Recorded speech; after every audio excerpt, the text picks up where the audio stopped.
ଦିଆଯାଇଥିବା ଲିଙ୍କରେ କ୍ଲିକ୍ କରନ୍ତୁ ଏବଂ ତାପରେ ଭିଡ଼ିଓର ଡେସ୍କ୍ରିପସନ୍ରେ ଦିଆଯାଇଥିବା ଲିଙ୍କରେ ଏଲାଇଟ୍ ମୋସନ୍ର ତାକୁ ଡାଉନଲୋଡ଼୍ କରି ନିଜ ଫୋନରେ ଏଡ଼ିଟ୍ କରିପାରିବେ ଏବଂ ସେଥିରେ ଦିଆଯାଇଥିବା ଭିଡ଼ିଓର ଡେସ୍କ୍ରିପସନ୍ରେ ପ୍ରିସେଟ୍ ଲିଙ୍କ ତାକୁ ଇମ୍ପୋର୍ଟ କରିନିଅନ୍ତୁ।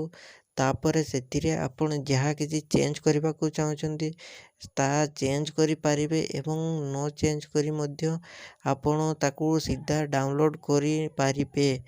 ଯଦି ଭିଡ଼ିଓଟି ଭଲ ଲାଗିଥାଏ ଚ୍ୟାନେଲଟିକୁ ସବସ୍କ୍ରାଇବ୍ ଏଣ୍ଡ ଭିଡ଼ିଓଟିକୁ ଲାଇକ୍ କରିନିଅନ୍ତୁ।